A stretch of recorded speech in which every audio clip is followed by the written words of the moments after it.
Assalamualaikum warahmatullahi wabarakatuh. Salam dan bahagia Bapak Ibu guru hebat. Saya Medi Eri Saputra, calon guru penggerak angkatan 10 dari SMP Negeri 16 Krui, Kabupaten Pesisir Barat. Dalam video kali ini, saya akan memaparkan terkait dengan aksi nyata modul 1.4 penyebaran pemahaman budaya positif. Ki Hajar Dewantara mengartikan pendidikan sebagai tuntunan dalam hidup tumbuhnya anak-anak, menuntun segala kodrat yang ada pada anak-anak agar mereka dapat mencapai keselamatan dan kebahagiaan yang setinggi-tingginya baik sebagai manusia maupun sebagai anggota masyarakat. Aksi nyata ini memiliki beberapa tujuan. Yang pertama, aksi nyata ini memiliki tujuan untuk menumbuhkan budaya positif dengan keyakinan kelas. Yang kedua, mengembangkan nilai-nilai profil pelajar Pancasila pada diri murid dalam kegiatan pembelajaran. Dan yang ketiga, melakukan kegiatan pembiasaan murid untuk mengimplementasikan nilai-nilai profil pelajar Pancasila. Adapun lini masa dalam aksi nyata ini, yang pertama, sosialisasi kepada seluruh warga sekolah meliputi kepala sekolah, guru, murid, dan tenaga kependidikan terkait disiplin positif, keyakinan kelas dan profil pelajar Pancasila, dan praktik segitiga restitusi sebagai dampak pelanggaran keyakinan kelas. Yang kedua, guru menjelaskan tentang pengertian dan pentingnya keyakinan kelas. Yang ketiga, guru memfasilitasi peserta didik untuk membuat keyakinan kelas. Keyakinan kelas yang telah diyakini bersama selanjutnya ditandatangani oleh seluruh warga kelas dan dipasang di dinding kelas. Yang keempat, sosialisasi kepada seluruh murid baru tentang penumbuhan karakter dengan mengikuti kegiatan ekstrakurikuler dan pentingnya mengikuti kegiatan ekstrakurikuler sesuai minat. Yang kelima, menumbuhkan, menanamkan, dan membiasakan nilai-nilai profil pelajar Pancasila dan kegiatan ekstrakurikuler. Dan yang keenam, mendokumentasikan setiap kegiatan ekstrakurikuler yang menumbuhkan, mencerminkan, dan membiasakan nilai-nilai profil pelajar Pancasila. Kemudian tolok ukur dalam aksi nyata ini, yaitu yang pertama, murid mampu membuat kesepakatan kelas untuk dipasang di dinding kelas dan ditaati bersama. Yang kedua, peserta didik dapat mengaplikasikan nilai-nilai profil pelajar Pancasila secara sadar dan berkesinambungan dalam proses belajar.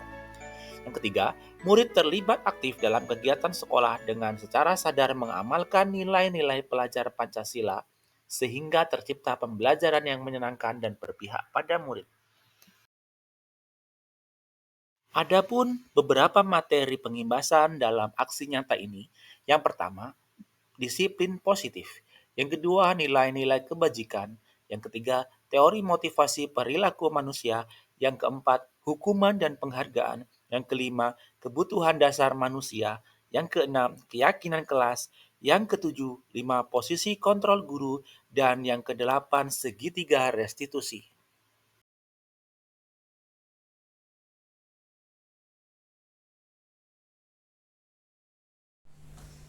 Bismillahirrahmanirrahim. Assalamualaikum warahmatullahi wabarakatuh.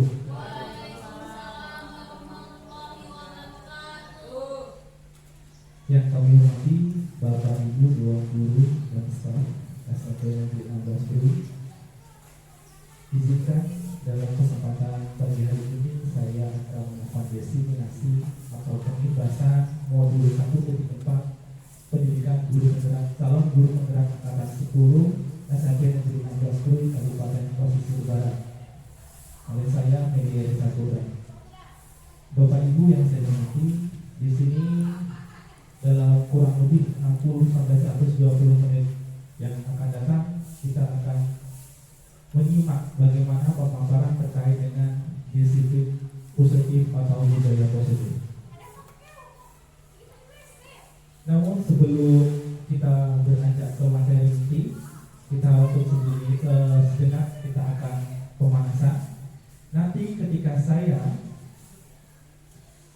menyebutkan angka genap, maka tepuknya 1 kali. Ketika angka ganjil, tepuknya 2 kali. Jadi berbalik, ketika genap itu 1 kali, ketika ganjil 2 kali. Kita coba. 3 itu gaji itu 2 kali terbuka. Ulangi ya. 5 tambah 7 5 tambah 7 12 itu genap, jadi teman besar. Ulangi lagi biar fokus. 9 masih ada yang 1. 9 itu gaji 2 kali terbuka. Oke, fokus lagi. 6 10 13 tambah 2 17 tambah 4. Oke, terima kasih. Baik Bapak Ibu, di sini saya akan memaparkan terkait dengan budaya positif. Budaya seperti apa kan?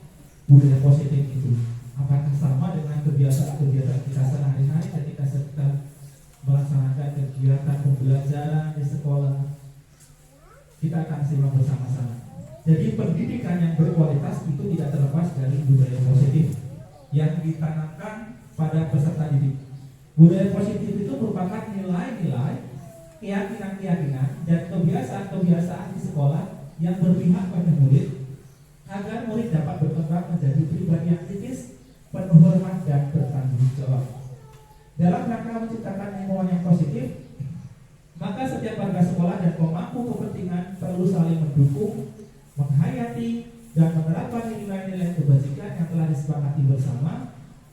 Untuk dapat menerapkan tujuan mulia tersebut, maka seorang pemimpin pembelajaran perlu berjiwa kepemimpinan sehingga dapat mengembangkan sekolah dengan baik agar terwujud suatu budaya positif yang sesuai dengan standar kompetensi pengelolaan yang telah ditetapkan. Jadi budaya positif itu konsep-konsep kunci dalam modul budaya positif itu ada yang pertama yaitu perubahan paradigma belajar, yang kedua disiplin positif, yang ketiga motivasi perilaku manusia, 4 kebutuhan dasar peserta didik, posisi kontrol guru, keyakinan kelas, dan segitiga restitusi. Baik, yang pertama yaitu perubahan paradigma belajar. Ada teori stimulus response dari Stephen R. Covey. Stimulus respons teori adalah proses belajar merupakan suatu tanggapan dari seorang terhadap suatu rangsangan yang dihadapinya. Rangsangan tersebut diulang-ulang sampai mendapatkan tanggapan yang sama dan benar secara terus-menerus. Akhirnya muncul suatu kebiasaan dan perilaku tertentu. Saya beranggapan bahwa saya bisa mengontrol murid, padahal tidak sama sekali. Teori kontrol yaitu bahwa semua perilaku memiliki tujuan, bahkan terhadap perilaku yang tidak disukai. Ilusi bahwa semua penguatan positif, efektif, dan bermanfaat. Penguatan positif atau bujukan adalah bentuk-bentuk kontrol. Bagaimana seorang bisa berubah dari paradigma stimulus respon kepada pendekatan teori kontrol? Stephen R. Covey pada tahun 1991 mengatakan bahwa bila kita ingin membuat kemajuan perlahan, sedikit-sedikit ubahlah sikap dan perilaku Anda. Namun, bila kita ingin memperbaiki cara-cara utama kita, maka kita perlu mengubah kerangka acuan kita. Ubahlah bagaimana Anda melihat dunia, bagaimana Anda berpikir tentang manusia. Ubahlah paradigma Anda, skema pemahaman dan penjelasan aspek-aspek tertentu tentang realitas. Nah, ini ada beberapa tabel perbedaan stimulus respon dan teori kontrol. Stimulus respon itu realitas atau kebutuhan kita itu sama. Tetapi menurut teori kontrol itu realitas atau kebutuhan kita itu berbeda-beda. Masing-masing siswa itu memiliki kebutuhan yang berbeda-beda, tidak bisa disamakan. Guru pun juga memiliki kebutuhan yang berbeda-beda. Kemudian menurut stimulus, semua orang melihat hal yang sama. Dianggap kalau kita memiliki sudut pandang yang sama. Tetapi menurut teori kontrol, setiap orang memiliki gambaran yang berbeda-beda. Kemudian dari stimulus respon, kita mencoba mengubah agar kita berpandangan agar orang berpandangan sama dengan kita. Tetapi menurut teori kontrol, kita berusaha memahami pandangan orang lain tentang dunia. Selanjutnya, perilaku buruk dilihat sebagai suatu kesalahan. Itu menurut stimulus respon. Padahal menurut teori kontrol, semua perilaku itu memiliki tujuan. Apa yang menyebabkan mereka berbuat, anak-anak kita berbuat itu pasti ada tujuannya. Apa yang mendasarinya? Kemudian saya bisa mengontrol orang lain, itu menurut stimulus respon. Kemudian menurut teori kontrol, Anda tidak bisa mengontrol orang lain. Kemudian menurut teori stimulus, pemaksaan Anda pada saat bujukan gagal. Kita memaksa, ketika kita merayu-rayu gagal, kita paksa, mau tidak mau. Kemudian kalau menurut teori kontrol, kolaborasi dan konsensus menciptakan pilihan-pilihan baru. Jadi kita bisa tidak harus memaksakan kehendak orang lain. Kemudian menurut stimulus respon, model berpikir menang kalah. Kalau benar menang, kalau salah kalah, itu anggapan stimulus respon. Tapi menurut teori kontrol, model berpikir itu sama dengan menang-menang. Baik, dilanjutkan. Miskonsepsi tentang makna kontrol. Ilusi guru mengontrol murid. Pada dasarnya kita tidak dapat memaksa murid untuk berbuat sesuatu jika murid tersebut memilih untuk tidak melakukannya. Walaupun tampaknya guru sedang mengontrol perilaku murid, hal demikian terjadi karena murid sedang mengizinkan dirinya dikontrol.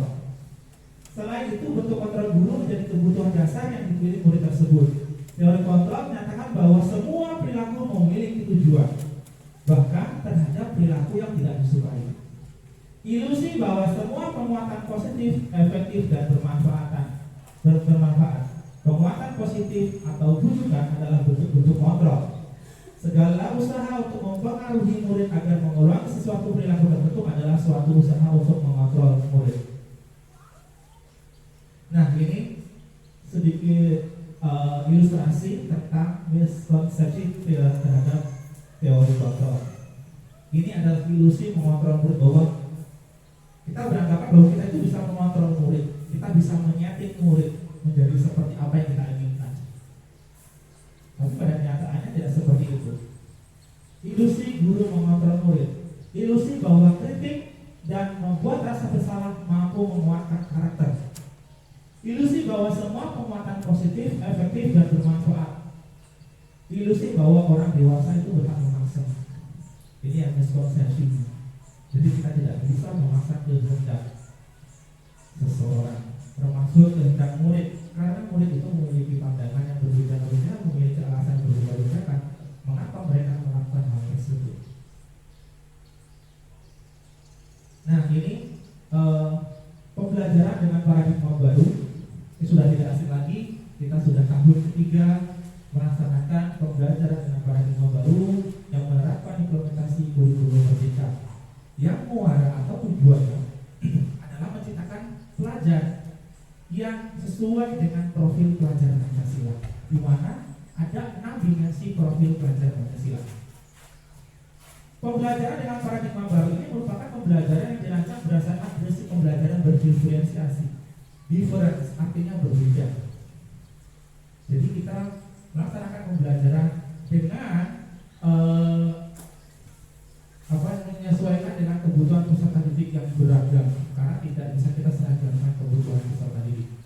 Ada yang gaya belajarnya audio, visual, kinestetik, itu kita bisa fasilitasi di dalam pembelajaran dengan paradigma baru, atau biasa istilahnya yang paling simpel adalah dengan kurikulum merdeka atau yang terbaru adalah kurikulum nasional.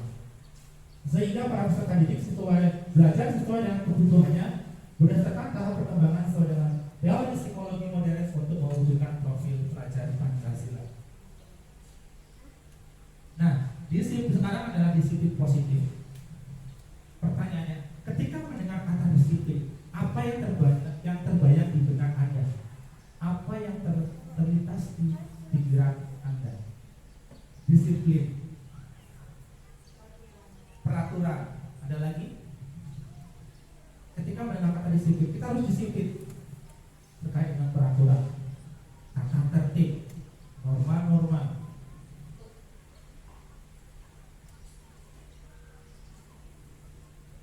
Kebanyakan orang akan menghubungkan kata disiplin dengan tata tertib, teratur, dan patuh patuh pada peraturan. Karena disiplin juga dihubungkan dengan hukuman, padahal itu sungguh berbeda. Karena belajar tentang disiplin positif tidak harus dengan memberi hukuman.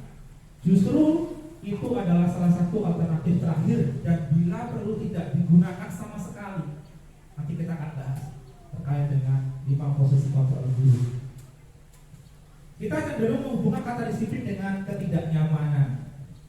Ki Hajar Dewantara menyatakan bahwa untuk mencapai kemerdekaan atau dalam konteks pendidikan kita saat ini, untuk menciptakan murid yang merdeka, syarat utamanya adalah harus ada disiplin yang kuat. Disiplin yang dimaksud adalah disiplin diri yang memiliki motivasi internal. Jika kita tidak memiliki motivasi internal, maka kita memerlukan pihak lain untuk menghidupkan kita atau memotivasi eksternal, untuk mendisiplinkan kita atau memotivasi secara eksternal, karena berasal dari luar, bukan dari dalam diri kita sendiri. Jadi ada motivasi internal dan eksternal. Dengan kata lain, seseorang yang memiliki disiplin diri berarti mereka bisa bertanggung jawab terhadap apa yang dilakukannya, karena mereka mendasarkan tindakan pada nilai-nilai kebajikan universal. Sebagai pendidik, tujuan kita adalah menciptakan anak-anak yang memiliki disiplin diri sehingga mereka bisa berperilaku dengan mengacu pada nilai-nilai kebajikan universal dan memiliki motivasi dari dalam diri, bukan dari luar atau ekstrinsik.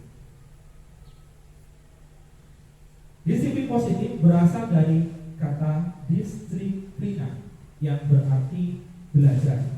Disiplin mengacu pada disiplin diri yang memiliki tanggung jawab terhadap apa yang dilakukannya berdasarkan nilai-nilai yang diyakini. Disiplin positif merupakan salah satu cara penerapan disiplin yang bertujuan untuk menumbuhkan kesadaran serta memberdayakan peserta didik tanpa memberikan hukuman ataupun penghargaan. Sebagai pendidik, tujuan kita adalah menciptakan peserta didik yang memiliki disiplin diri sehingga mereka berperilaku mengacu pada nilai-nilai kebajikan universal dan memiliki motivasi intrinsik untuk perubahan perilaku ke arah yang lebih baik. Selanjutnya, untuk motivasi perilaku manusia. Mari kita tanyakan pada diri kita sendiri, bagaimana kita berperilaku? Mengapa kita melakukan segala sesuatu? Apakah kita melakukan sesuatu karena dorongan dari lingkungan atau dorongan yang lain? Terkadang kita melakukan sesuatu karena kita menghindari rasa sakit dan ketidaknyamanan. Contohnya saja sebagai guru. Ketika kita disuruh berangkat pagi, mengikuti apel pagi, mengikuti upacara, itu apakah kita berangkatnya itu apakah agar kita terhindar dari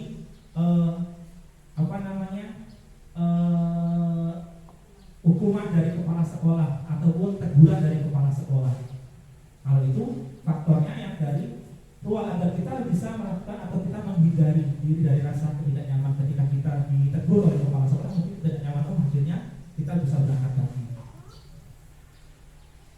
Bagaimana menurut Anda? Pernahkah Anda melakukan sesuatu untuk mendapat senyuman dari orang lain? Ini cari muka ketika melakukan sesuatu agar mendapat pujian dari orang lain, untuk mendapat hadiah agar dapat reward dari seseorang, atau mendapatkan uang dari kita apa yang kita lakukan.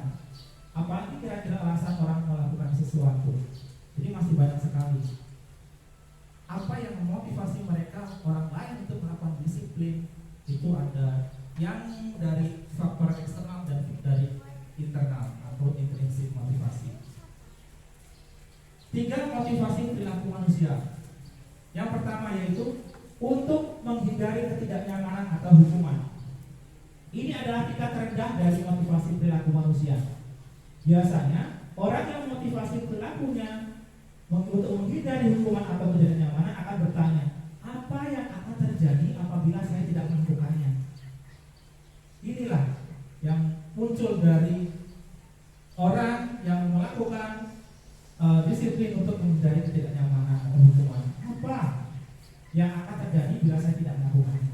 Sebenarnya mereka sedang menghindari permasalahan yang mungkin muncul dan berpengaruh pada mereka secara fisik, psikologis, maupun tidak terpenuhinya kebutuhan mereka. Bila mereka tidak melakukan tindakan tersebut, motivasi ini bersifat internal. Yang kedua, untuk mendapatkan imbalan dari orang lain, satu tingkat di atas motivasi yang pertama, kalian tadi karena takut hukuman, di atasnya lagi yaitu untuk mendapatkan imbalan atau penghargaan.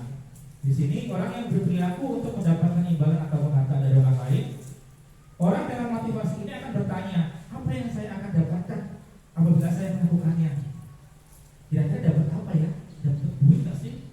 Dapat bayar nggak sih? Atau dapat hadiah nggak sih ketika saya melakukan ini?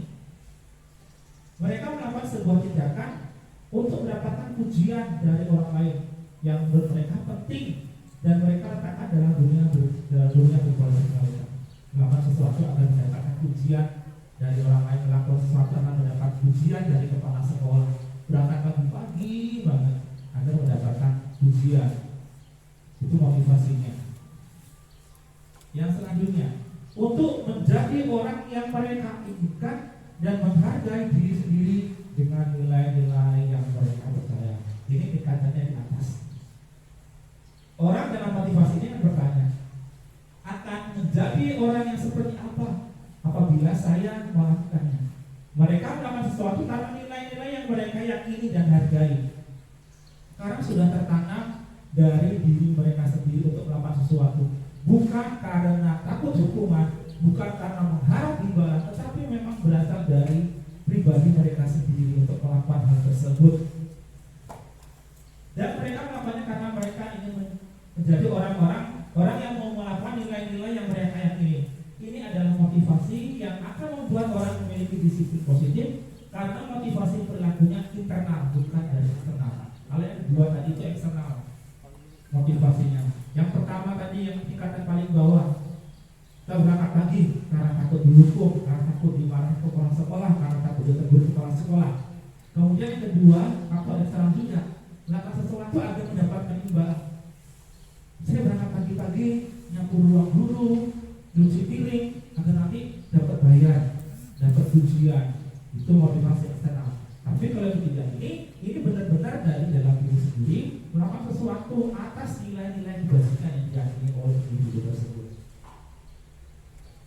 Pendekatan disiplin positif tidaklah semata-mata tentang anak atau peserta didik secara langsung, tetapi tentang diri dan cara kita sendiri, baik sebagai guru ataupun sebagai orang dewasa yang memberikan dampak dan pengaruh positif kepada anak atau peserta didik. Pendekatan disiplin positif itu merupakan kemampuan individual pendidik untuk membina atau mendidik peserta didik secara individual ataupun kelompok. Pendekatan ini merupakan kemampuan individual pendidik untuk mendapatkan dukungan kebijakan sekolah dan peran sebagai pemangku kepentingan di sekolah. Nah, ini adalah nilai-nilai kebajikan yang disepakati bersama lepas dari suku, bangsa, agama, bahasa maupun latar belakangnya. Jadi ini yang disepakati bersama. Contoh nilai kebajikan institusi atau organisasi. Yang pertama, profil pelajar Pancasila, yang dimana muatannya itu ada 6 dimensi: beriman, bertakwa kepada Tuhan Yang Maha Esa dan berakhlak mulia, berkebinekaan global, gotong royong, mandiri, kreatif dan berkala kritis.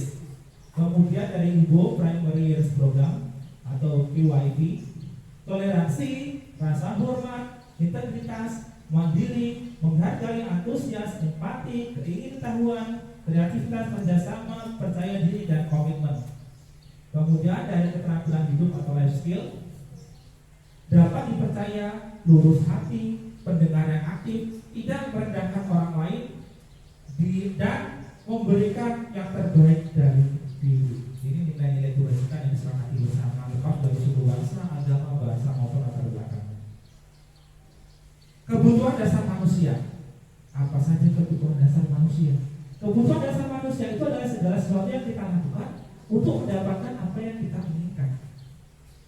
Seluruh tindakan yang kita lakukan memiliki tujuan tertentu, dan semua usaha yang terbaik yang kita lakukan adalah dalam rangka agar kebutuhan dasar kita terpenuhi dengan baik. Kita lihat kebutuhan dasar manusia. Ada 5 dasar kebutuhan manusia. Yang pertama yaitu kebutuhan dasar manusia itu untuk bertahan bertahan hidup. Itu berupa membutuhkan makanan, pakaian, tempat tinggal, keamanan, kesehatan, sandang, pangan, papan, kesehatan, keamanan. Itu untuk bertahan hidup. Kebutuhan yang pertama. Kebutuhan yang kedua, kebutuhan dasar manusia yang kedua yaitu ingin mendapatkan kasih sayang dan rasa diterima. Rasa diterima, dipedulikan, berbagi, kerjasama, menjadi bagian dari kelompok. Kemudian yang ketiga itu penguasaan, harga diri, keinginan untuk dianggap, memimpin, berprestasi, diakui, dan juga didengar. Kemudian yang keempat terkait dengan dasar kebebasan. Manusia itu ingin mandiri, ingin memiliki pilihan sendiri, mencoba hal-hal baru, mampu mengendalikan arah dirinya. Dan kebutuhan dasar yang terakhir yaitu kesenangan. Pasti semua manusia mengharapkan kesenangan. Itu mereka dapat bermain, mendapatkan humor ataupun hal-hal yang lucu. Kemudian antusiasme, mereka dapat tertawa, bahagia. Itu 5 dasar kebutuhan manusia. Ketika seorang murid melakukan suatu perbuatan yang bertentangan dengan nilai-nilai kebajikan atau melanggar peraturan, hal itu sebenarnya dikarenakan mereka gagal memenuhi kebutuhan dasar mereka yang mereka percaya. Jadi tadi saya katakan bahwa ketika peserta didik itu melakukan sesuatu yang melanggar nilai-nilai kebajikan, pasti ada sesuatu yang belum terpenuhi dari 5 kebutuhan dasar manusia. Mereka akan tetap berperilaku baik dan berlandaskan nilai-nilai kebajikan karena mereka ingin menjadi orang yang menjunjung tinggi nilai-nilai yang mereka hargai. Ketika murid-murid kita memiliki motivasi tersebut, mereka telah memiliki motivasi intrinsik yang berdampak jangka panjang. Motivasi yang tidak akan terpengaruh pada adanya hukuman atau hadiah. Nah, motivasi perilaku manusia ini yang di atas itu adalah motivasi ekstrinsik, motivasi dari luar. Tadi saya katakan yang pertama untuk menghindari ketidaknyamanan atau hukuman, melakukan sesuatu atas dasar agar saya tidak didukung, agar saya tidak ditegur, agar saya tidak dimarahi. Kemudian melakukan sesuatu agar mendapatkan imbalan, agar mendapatkan hadiah, agar mendapatkan pujian. Itu motivasi eksternal atau ekstrinsik. Kemudian dari motivasi intrinsiknya adalah untuk menjadi orang yang mereka inginkan dan menghargai diri sendiri. Jadi melakukan sesuatu itu untuk penghargaan diri, untuk menghargai diri sendiri dengan nilai-nilai yang mereka percaya. Nah, selanjutnya kita akan sebagai guru, kita harus dapat menentukan apa yang dimaksud hukuman, konsekuensi, dan restitusi. Kita harus bisa membedakannya. Kita lihat yang pertama dulu, hukuman. Mungkin semua dari kita sebagai guru pasti pernah melakukan hukuman pada siswa. Pasti itu tidak, baik itu hukuman secara verbal maupun hukuman secara fisik. Itu sudah pasti. Karena itu sudah menjadi kebiasaan kita. Ketika murid melakukan kesalahan, kita hukum. Nah, hukuman itu apa sih yang dimaksud dengan hukuman? Hukuman itu adalah tidak terencana atau tiba-tiba, terjadi secara spontan tanpa ada rencana. Kita nanti bedakan dengan konsekuensi. Murid tidak tahu apa yang terjadi atau tidak dilibatkan. Bersifat satu arah, karena yang menentukan itu hanya guru. Murid tidak dilibatkan, murid hanya dihukum saja tanpa dimintai pendapatnya. Kemudian berupa hukuman fisik ataupun psikis. Kalau fisik kita suruh mereka berlari-lari ke lapangan, suruh ke WC dan sebagainya yang melibatkan fisik. Tapi juga ada hukuman yang bersifat psikis, kejiwaan, itu biasanya hukuman berupa verbal, mengata-ngatai anak didik dengan kata-kata yang tidak layak untuk dikatakan, yang bisa menyakiti hati mereka. Dan itu biasanya kalau misalnya jadi dikatakan seperti itu, akan long term memory akan tersimpannya itu dalam jangka panjang, akan teringat. Bahkan nanti mereka ketika mereka sudah berkeluarga memiliki anak, kita akan teringat ketika ketemu berkeluarga dengan guru, saya dulu pernah dikatakan ini sama guru itu. Jadi long term memory akan sangat jaminan. Beda saja kalau hukuman fisik. Kalau hukuman fisik ya sudah, kita dukung, lari-lari capek, istirahat, selesai. Tapi kalau hukuman verbal atau hukuman berkaitan dengan hukuman psikis itu akan jangka panjang long term. Kemudian yang kedua itu konsekuensi. Nah, kita bedakan. Kalau konsekuensi ini berbeda dengan hukuman itu apa? Kalau konsekuensi ini sudah terencana, disepakati sebagai peraturan, diyakini sebagai peraturan. Jadi ketika siswa itu melakukan kesalahan tidak sesuai dengan keyakinan-keyakinan yang sudah ditentukan, contohnya kita membuat keyakinan kelas. Ketika kita membuat keyakinan kelas itu datang tepat waktu, disepakati oleh bersama, dibuat oleh guru dan siswa. Ada dua arah, tidak hanya satu arah, disepakati bersama. Tapi ketika siswa itu datang terlambat, maka sesungguhnya mereka sudah melanggar konsekuensi yang kesepakatannya sudah diambil bersama. Kemudian murid tetap dibuat tidak nyaman. Kemudian yang ketiga, sikap guru selalu memonitor murid. Kita selalu CCTV. Ketika di kelas kita CCTV. Kita mengamati segala perilaku yang dilakukan murid, apakah sesuai dengan keyakinan kelas atau tidak. Dan yang ketiga yaitu restitusi, yaitu proses untuk menciptakan kondisi bagi murid untuk memperbaiki kesalahannya sendiri. Proses kolaboratif yang mengajarkan murid untuk mencari solusi sendiri.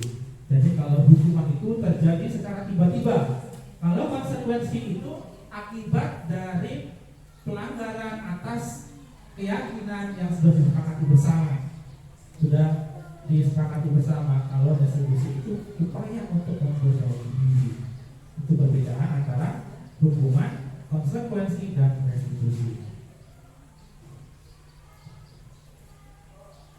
Selanjutnya, nah di sini akan saya paparkan terkait 5 posisi kontrol guru. Guru itu ada di 5 posisi ini. Kita di posisi yang mana? Kita akan simak bersama-sama. Yang sudah kita lakukan sehari-hari di dalam kelas, di dalam pembelajaran di sekolah pun, kita berada di posisi yang mana? Apakah posisi penghukum? Apakah posisi membuat rasa bersalah? Apakah posisi sebagai teman? Apakah posisi sebagai pemantau? Atau justru yang terbaik posisi sebagai manajer? Kita lihat perbedaannya itu seperti apa. Oke, kita lihat dulu keyakinan kelas. Tadi kita sudah singgung keyakinan kelas. Sebelum lanjutkan 5 posisi kontrol dulu, kita tinjau dulu keyakinan kelas. Sudahkah Bapak Ibu membuat keyakinan kelas? Sudahkah Bapak Ibu guru membuat keyakinan kelas? Sudah. Kapan dilakukannya? Di awal semester. Iya, kita biasanya membuat keyakinan kelas itu di awal pembelajaran, di awal semester, sebelum kita melaksanakan pembelajaran. Kita tunda dulu itu. Nah, kenapa membuat keyakinan kelas bukan peraturan kelas? Apa bedanya keyakinan kelas dengan peraturan kelas? Kita akan lihat. Apakah yang Bapak Ibu buat itu benar-benar keyakinan kelas? Atau bahkan yang Bapak Ibu buat itu adalah peraturan kelas? Kita lihat perbedaannya nanti. Coba kita lihat pernyataan berikut ini. Mengapa kita memiliki peraturan menggunakan helm atau safety belt saat berkendara? Itu alasannya apa?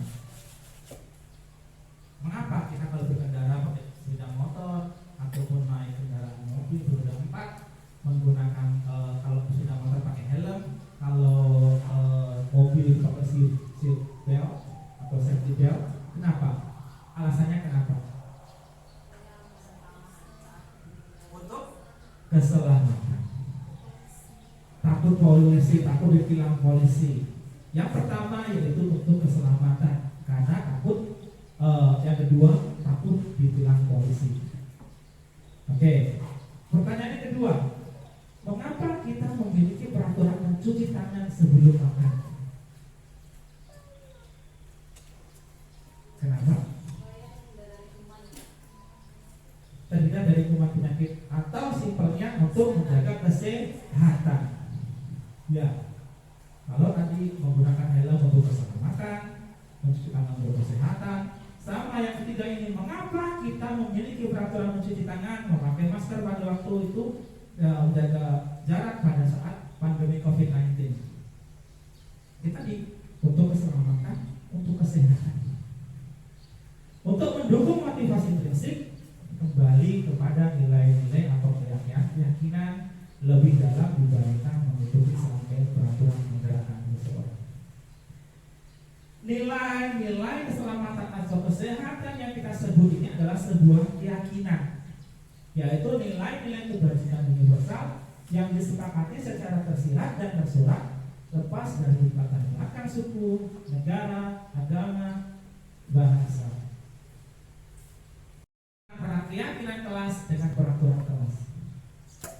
Kalau keyakinan kelas itu dibuat itu berdasarkan kesepakatan bersama antara murid dan guru dan bersifat universal. Ada dua arah. Guru meminta siswa untuk menuliskan nilai-nilai kebajikan yang diinginkan, untuk menuliskan keyakinan yang mereka anggap itu sebagai keyakinan, itu dituliskan. Kemudian setelah itu kita telah satu persatu yang sudah mereka tuliskan. Kemudian kita sepakati apakah ini disetujui atau tidak, apakah ini layak dijadikan keyakinan atau tidak. Jadi ada komunikasi dua arah kita membuat keyakinan kelas ini. Berbeda kalau peraturan kelas. Kalau peraturan kelas kita sendiri yang sudah membuat cuma satu arah. Kita sendiri tanpa adanya persetujuan atau pelibatan siswa. Karena satu arah kita membuat peraturan masuk pukul 7, kumpulkan tugas 4 waktu. Tapi di dalam pembuatan peraturan itu tidak melibatkan siswa, maka siswa tidak dapat meyakini. Itu yang membedakan antara keyakinan kelas dengan peraturan kelas. Kalau kita membuatnya sendiri itu berarti peraturan kita, bukan keyakinan bersama. Nah, kita lanjutkan lagi 5 posisi peraturan guru tadi. Ada posisi penghukum, posisi pembuat rasa bersalah, posisi sebagai teman, pemantau, atau posisi sebagai manajer. Ini contoh penerapannya. Contoh penerapan 5 posisi kontrol guru. Kasus yang pertama, kasusnya adalah siswa tidak memakai atribut lengkap saat upacara ibadah. Ini sangat sering terjadi ketika hari Senin. Ketika hari Senin pasti ada barisan spesial di mana di situ ada siswa yang tidak memakai atribut lengkap baik topi maupun jas. Kalau sebagai posisi sebagai penghukum, yaitu meminta siswa atau menghukum siswa, misalnya hormat pada bendera selama 1 jam, berdiri di bawah tiang bendera, suka tidak suka harus, itu sebagai penghukum. Contoh yang kedua, nanti akan disuruh membersihkan WC, semua WC harus bersih. Ini posisi sebagai penghukum. Kemudian kalau posisi sebagai pembuat rasa bersalah, ketika anak tersebut sering melakukan kesalahan, kita pantau berapa kali ibu bapak harus memberitahu kamu selalu saja mengecewakan ibu bapak. Kita ajak dialog. Kalau penghukum tadi ya udah peraturan guru itu harus dilakukan. Tapi kalau membuat rasa bersalah itu dia menanyakan berapa kali kamu melakukan kesalahan itu, berapa kali bapak harus memberitahu kamu sudah mengecewakan bapak, kamu sudah mengecewakan ibu. Jadi guru itu, sosok guru itu sebagai pembuat rasa bersalah. Siswa itu menyadarkan siswa bahwa mereka itu bersalah. Itu posisi sebagai pembuat rasa bersalah. Kemudian kalau posisi sebagai teman, guru sebagai teman. Seperti apa? Ayo dong ikuti aturan sekolah, tolong bantu ibu bapak sekali ini saja. Ya, sudah tidak apa-apa lain kali jangan sampai berbuat seperti ini lagi ya. Jadi kayak bestian antara guru dengan siswa. Kayak ngomong sama temannya, tolong bapak kali ini saja, nanti jangan diulangi lagi ya. Jadi kayak pendekatannya lebih dekat lagi. Kemudian kalau sebagai pemantau, kamu sudah melanggar peraturan sekolah, kamu tahu konsekuensinya. Setelah upacara, kamu beri atribusi koperasi sekolah dan jangan diulangi lagi. Kalau yang pemantau ini menanyakan konsekuensi. Kalau sebagai teman itu pendekatannya kayak bestinya. Kemudian yang terakhir, posisi sebagai manajer. Apakah kamu tahu kesalahanmu? Kemudian bagaimana kamu memperbaiki kesalahanmu? Jadi yang posisi manajer ini menanyakan kesalahan, apakah dia tahu, apakah mereka itu sadar akan kesalahannya. Terus menanyakan pada mereka, apa solusi jika kesalahan itu terjadi? Apa yang solusi agar tidak terjadi kesalahan itu? Itu sebagai manajer.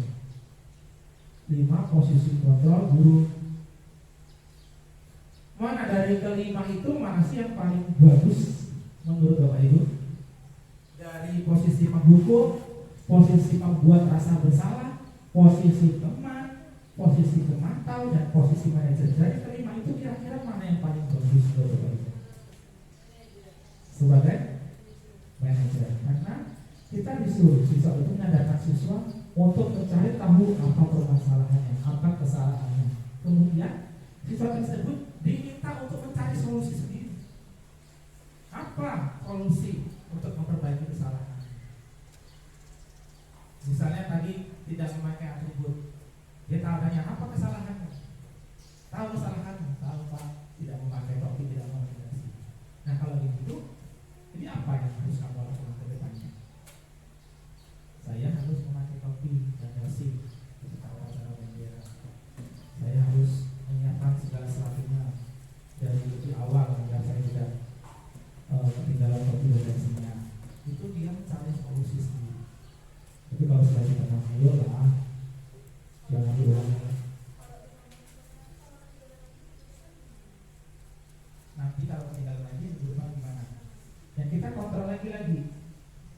Kita di sini kan apa namanya solusi ketika kesalahan itu diulangi lagi. Nah itu bagaimana? Ketika kita sudah lapor sebagai manajer, ditanya siswa tahu kesalahannya, solusinya apa? Kita langsung lagi sesuai dengan konsekuensi tadi yang sudah disepakati bersama. Jadi di sini kita lakukan konsekuensi. Jadi ketika nanti minggu depan kamu tidak bawa lagi, apa konsekuensinya? Kita tanyakan di sini di posisi manajer. Karena di posisi manajer kita juga bisa mengadakan sebuah konsekuensi itu disepakati bersama. Adanya kesepakatan. Jadi kita tidak memaksa. Kalau dia menjawab, jadi kita tidak menentukan. Tapi kalau minggu depan nggak bawa, kamu lari ya, kamu hukum. Tapi kalau sebagai kita konsekuensi, kalau saya tidak membawa lagi, saya akan pulang Pak. Saya akan mengambil. Mungkin itu bisa. Gimana kalau misalnya nanti anak sendiri yang meminta hukuman, misalnya langsung dibalik gitu kan? Udah Pak, karena udah males ribet biasanya. Udah Pak saya ngepel aja. Udah Pak saya lari aja. Nah seperti itu. Itu kan berarti dari dalam diri mereka sendiri sudah menyadari kesalahan. Oh iya. Dan tadi itu motivasinya eksternal. Karena hukuman. Karena kalau saya salah itu pasti dihukum. Itu motivasi eksternal. Dan kita sebagai guru itu berupaya untuk menanamkan motivasi bahwa itu benar-benar yakini loh, jangan diulangi lagi. Ketika mereka tidak mengerjakan dulu, paling saya cuma dihukum. Saya terlambat, paling saya cuma suruh lari lapangan, suruh ngepel. Itulah motivasi internal eksternal tadi. Siswa melakukan sesuatu itu karena ada adanya hukuman, adanya ketidaknyamanan.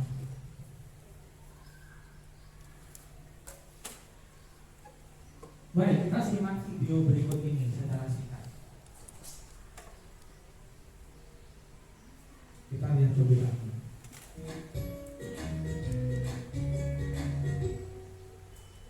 Salam bahagia Ibu dan Bapak Guru hebat.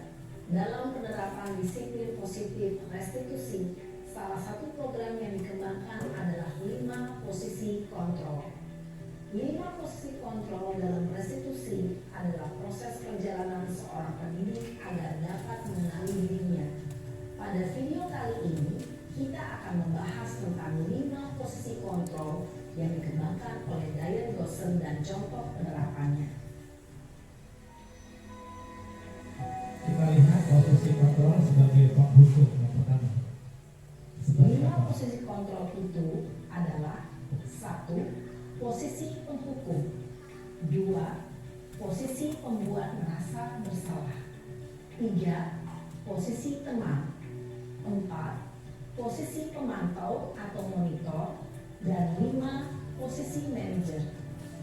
Untuk lebih memahami kelima posisi tersebut, mari kita saksikan kasus Naren yang terlambat hadir. Naren terlambat hadir 20 menit Lihat di sekolah. bagaimana kelima posisi kontrol Lihat dalam bagaimana menghadapi menangani masalah masalah tersebut. tersebut. Ilustrasinya yang pertama posisi penghukum.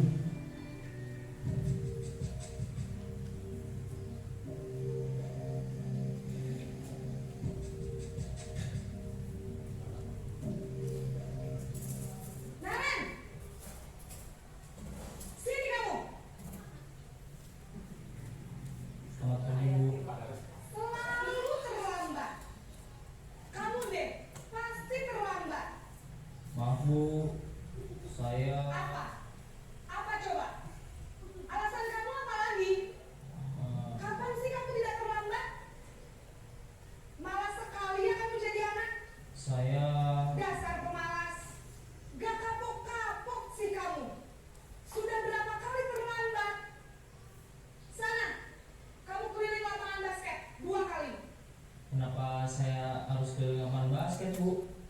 Kenapa? Kamu melawan ibu. Berani-beraninya jawab. Sudah terlambat, masih berani jawab pula. Sekarang, keliling lapangan basket 5 kali sekalian. Biar kapok. Cepat. Pergi sana ke lapangan basket. Posisi penghukum biasanya berbicara dengan nada tinggi, menghardik, menunjuk-nunjuk, menyakiti, dan menyindir. Hukuman bisa berupa fisik maupun psikis. Ibu dan Bapak Guru hebat, dampak yang terjadi pada murid ketika guru berada pada posisi penghukum adalah murid cenderung akan memberontak, bahkan menyimpan dendam.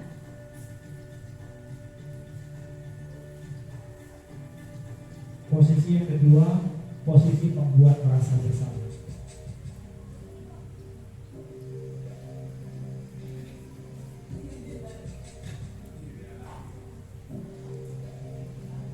Naren!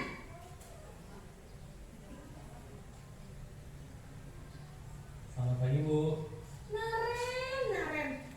Kamu kenapa terlambat lagi, nak? Ya Tuhan, Naren. Kamu senang ya bikin ibu susah ya? Kalau kamu terlambat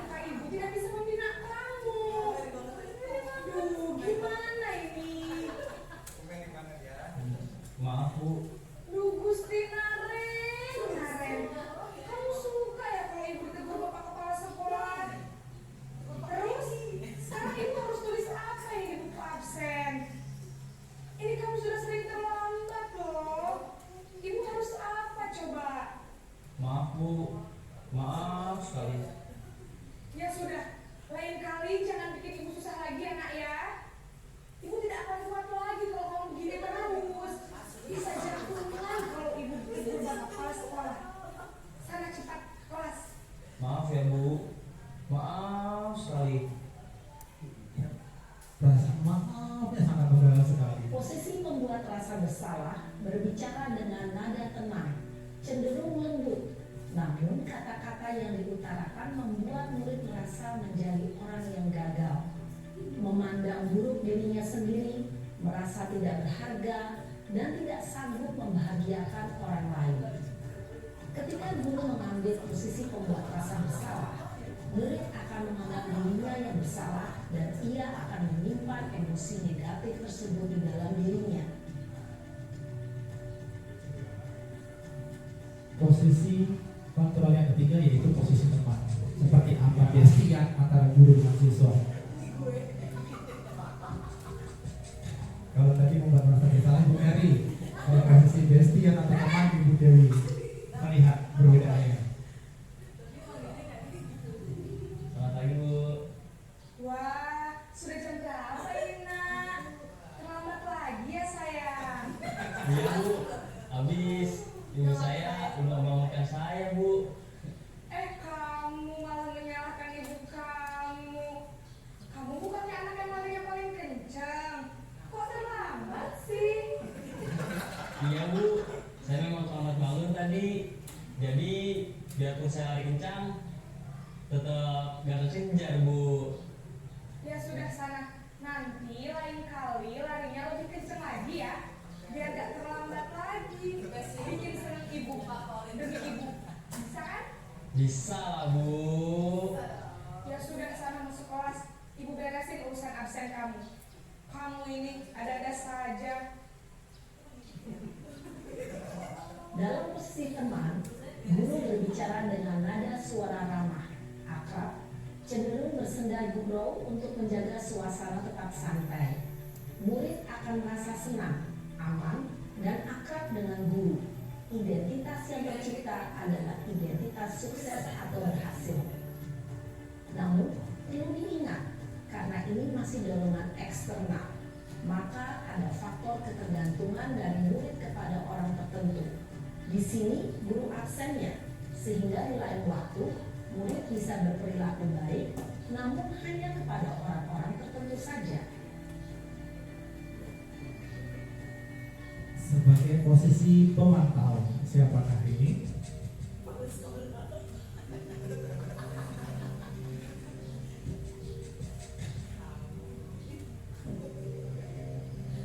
Naren!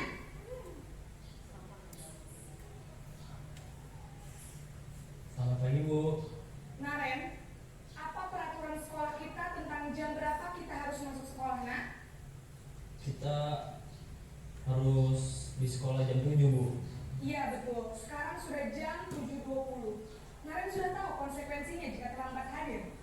Paham Bu, saya harus tinggal kelas pas jam istirahat selama 20 menit. Iya benar, konsekuensinya demikian.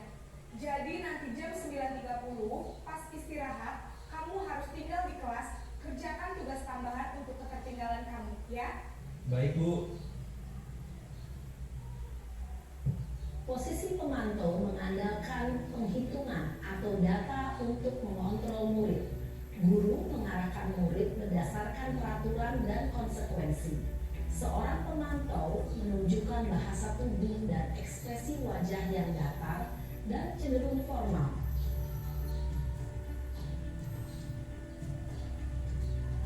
Posisi kontrol terakhir, manajer.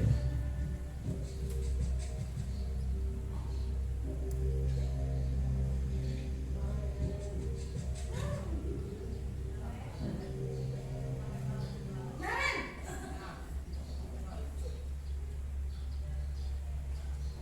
Selamat pagi Bu. Selamat pagi Naren. Maaf Bu, saya terlambat. Iya, sekolah masuknya jam 7, sekarang sudah jam 7.20. Jadi sekarang bagaimana ini Naren?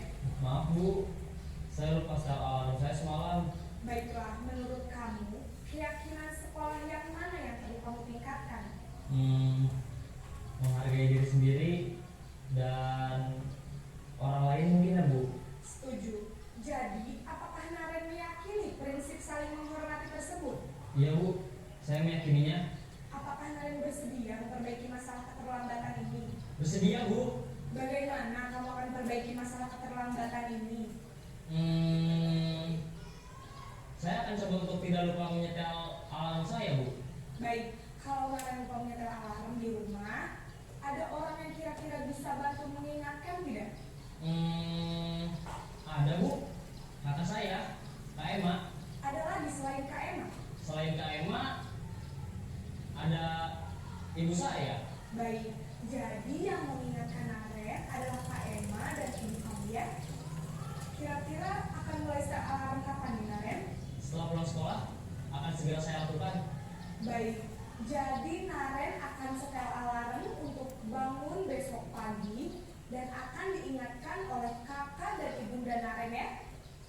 Ada lagi yang mungkin perlu dilakukan Naren agar tidak terlambat bangun lagi? Tidak ada, Bu. Baik Naren, terima kasih untuk kerjasama kamu. Sekarang kamu perlu kembali ke kelas untuk belajar. Baik, Bu. Terima kasih.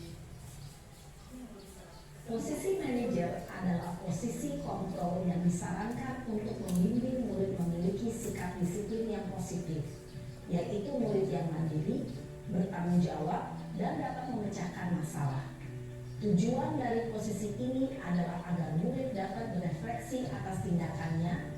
Guru akan dengan tulus memberikan pertanyaan-pertanyaan bermakna, sehingga membuat murid dapat belajar dari kesalahannya dan mencari sebuah solusi untuk menyelesaikannya. Ibu dan Bapak guru hebat, setelah mengamati adegan kelima posisi kontrol tadi, kira-kira posisi mana yang paling ideal? Posisi mana yang dapat menunjang motivasi intrinsik murid? Ya, tentu posisi manajer. Posisi ini memang posisi ideal yang ingin dituju setiap pendidik. Pada posisi inilah, guru dapat menerapkan disiplin positif yang berpihak pada murid, yang memerdekakan murid. Perjalanan seorang pendidik tentunya tidak mudah untuk sampai pada posisi seorang manajer. Namun, tujuan kita pasti, yaitu menciptakan murid-murid yang mandiri, merdeka, dan bertanggung jawab. Semoga penggambaran 5 posisi kontrol yang telah diperlihatkan ini dapat menjadi ajang refleksi bagi kita semua, agar dapat terus mengasah dan menerapkan disiplin positif yang memerdekakan murid. Mari terus berlatih dan bersemangat. Selamat menerapkan. Salam dan bahagia Ibu dan Bapak guru hebat. Baik, sudah kita simak 5 posisi kontrol guru. Kita pasti sudah dapat mengira-ngira saya posisi di mana sih. Saya berada di posisi mana sih. Dan ternyata dari 5 posisi kontrol guru tadi sudah ditayangkan, sudah disebutkan bahwa posisi manajer itu adalah posisi yang terbaik. Tapi untuk menjadi posisi manajer itu sangat susah sekali. Karena kita harus bisa mengendalikan siswa agar siswa itu melakukan sesuatu itu bukan dari faktor eksternal tetapi dari faktor internal, intrinsik motivasi. Malah dari keempat tadi itu dari faktor eksternal, takut dihukum, kemudian ingin mendapat ujian. Tapi kalau di posisi manajer itu meyakinkan siswa, menanamkan nilai kebajikan dalam diri siswa, agar siswa melakukan sesuatu, melakukan tindakan itu berdasarkan motivasi dari dalam diri, bukan dari motivasi dari luar.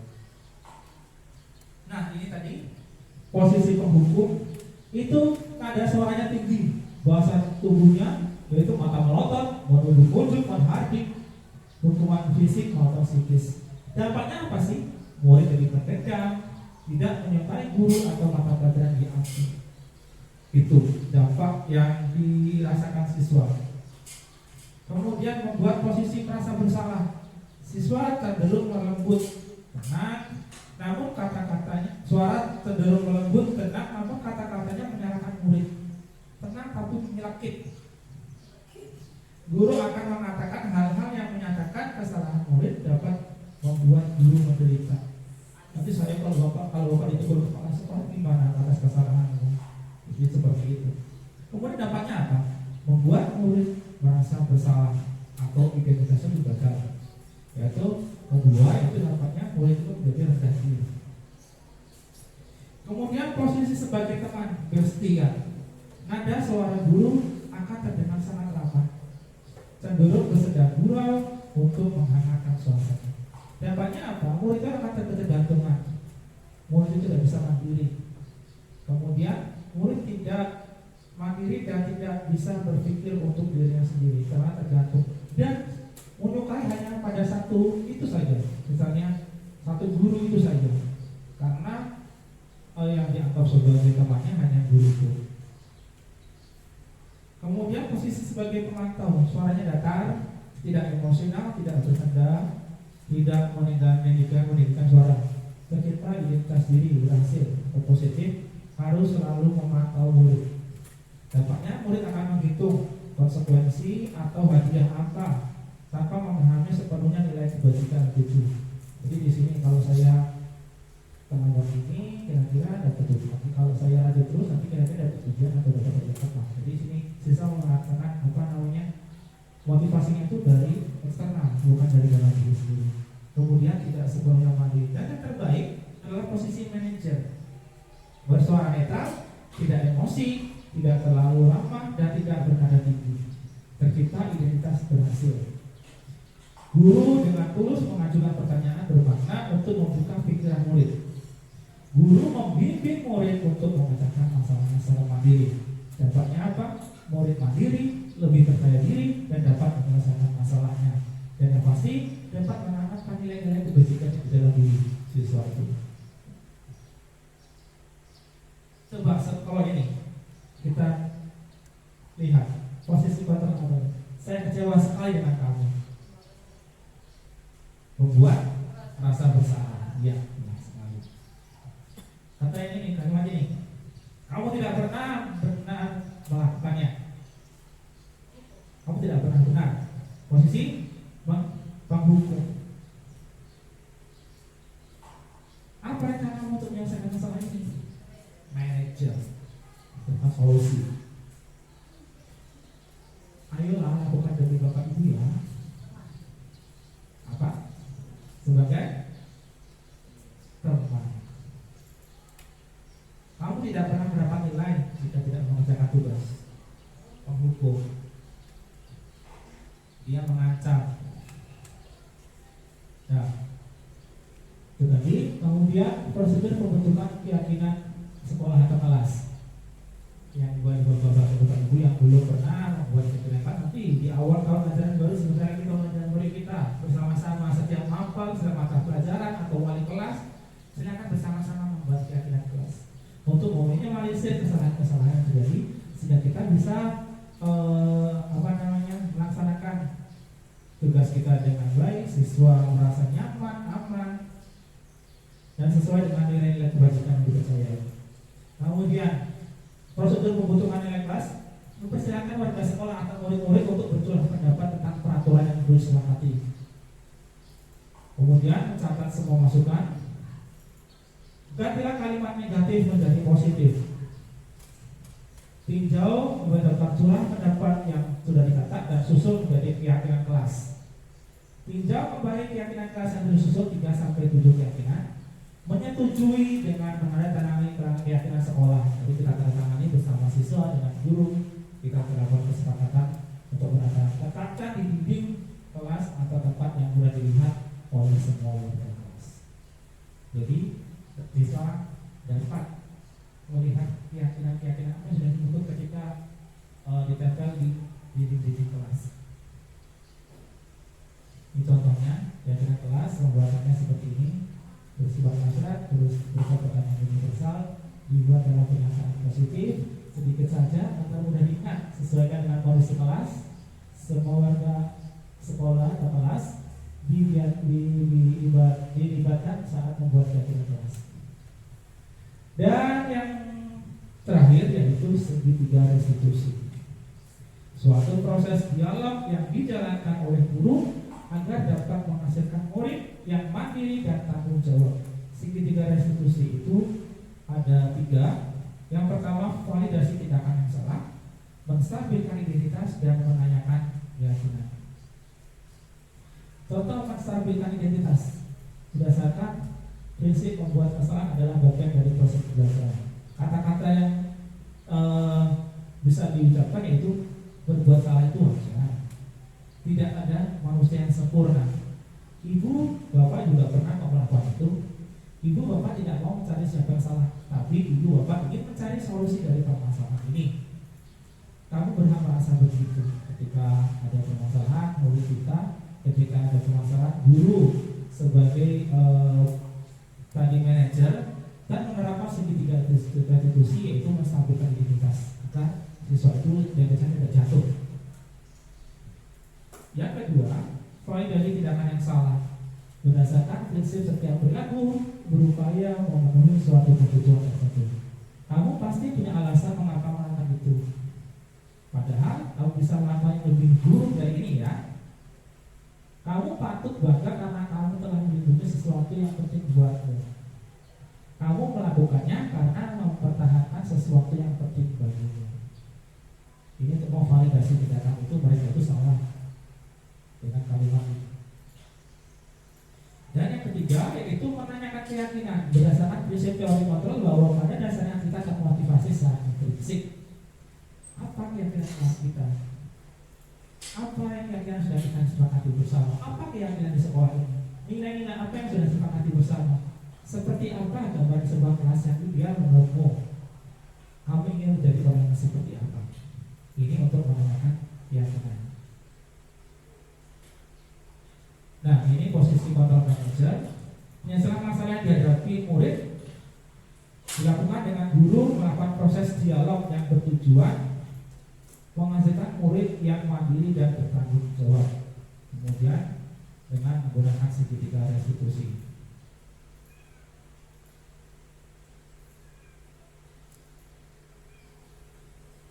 Kemudian harapan penerapan segitiga restitusi. Murid menjadi lebih kuat sebagai pribadi, membuka wawasan bagi murid untuk dapat menyelesaikan masalahnya secara mandiri. Murid semakin percaya diri, mandiri dan merdeka. Baik, sebagai penutup, dalam penerapan program disiplin positif, hendaknya guru memiliki standar kepribadian, profesional, dan sosial yang baik, di mana guru mampu merefleksi dirinya dalam posisi kontrol saat ini. Bagaimana perjalanan dirinya sebagai amang atau manajer yang menuntut murid-muridnya menjadi insan yang mandiri, merdeka, dan bertanggung jawab. Jadi ini adalah PR kita bersama, Bapak Ibu. Kita mulai membiasakan diri untuk dapat menerapkan posisi kontrol sebagai seorang manajer. Meskipun kita bukan atasan, kita bukan kepala sekolah, tetapi kita bisa menjadi manajer untuk siswa kita. Kita bisa menerapkan posisi kontrol sebagai manajer, melaksanakan penerapan segitiga restitusi untuk menyelesaikan masalah, agar siswa itu muncul motivasi intrinsik dari dalam diri sendiri untuk menerapkan nilai-nilai kebajikan yang diyakininya, bukan dari faktor internal ataupun faktor dari luar. Pak, boleh tanya sebenarnya Baik. penerapan disiplin positif ini, bolehkah kita mendisiplinkan siswa itu di depan kawan-kawannya, atau akan lebih efektif jika prosesnya ini dilakukan? Nah, kasusnya seperti ini. Jadi kalau kita mendisiplinkan siswa, itu lebih baik kita tidak bersama dengan siswa yang lain. Takutnya dia akan identitas siswa itu akan turun, karena fungsi yang segitiga restitusi itu menstabilkan identitas agar mereka ketika dipermalukan, itu pasti dipermalukan di depan siswa. Itu mereka merasa dipermalukan di depan siswa.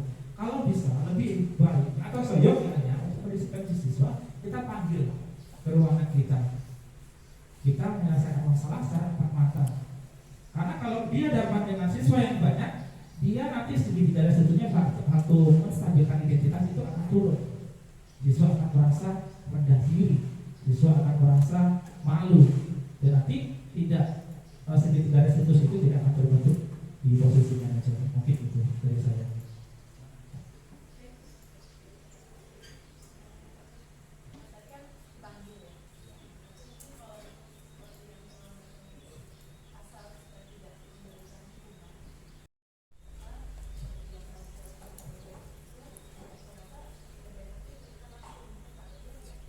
Ya kalau makanya itu kalau misalnya di kelas ya, kalau tadi kan datang terlambat ya itu di tempat itu, tapi dengan kita juga harus tetap menjaga identitas siswa itu. Kita sebagai guru harus bisa menstabilkan itu yang kita jaga dari segi tiga restitusi. Kita tahu kondisi, kita tahu konteksnya di mana. Ketika terjadi kesalahan itu kita tahu konteksnya ini. Kira-kira ketika kita marah di sini, ketika kita menasihati di sini, identitas siswa itu bakal turun atau tidak? Jadi seperti itu. Jadi kita ya sebagai guru, sebagai posisi manajer, kita harus bisa memilah dan memilih mana kira-kira agar itu tadi menstabilkan identitas yang susah. Ketika siswa itu identitasnya turun, maka untuk menanamkan nilai-nilai kebajikan itu sangat susah. Mungkin itu jawaban dari saya. Baik Bapak Ibu, sekian presentasi dari saya terkait dengan pemaparan budaya positif. Mudah-mudahan apa yang saya sampaikan bisa bermanfaat bagi kita semua dan kita bisa menerapkan dalam kehidupan kita sehari-hari. Mungkin hanya itu dapat saya sampaikan. Terima kasih atas perhatian dan kerjasamanya. Saya billahi taufiq wal hidayah. Wassalamualaikum warahmatullahi wabarakatuh.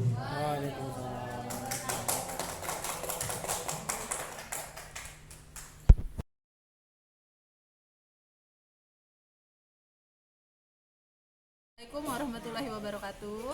Nama saya Lia Astrina, guru dari SMP Negeri 16 Krui. Setelah saya tadi mengikuti diseminasi yang disampaikan oleh Bapak Medi Heri Saputra, ada beberapa poin yang saya catat. Yang pertama adalah terkait dengan 5 posisi kontrol guru yang paling ideal, di mana yang paling ideal itu adalah sebagai guru sebagai manajer.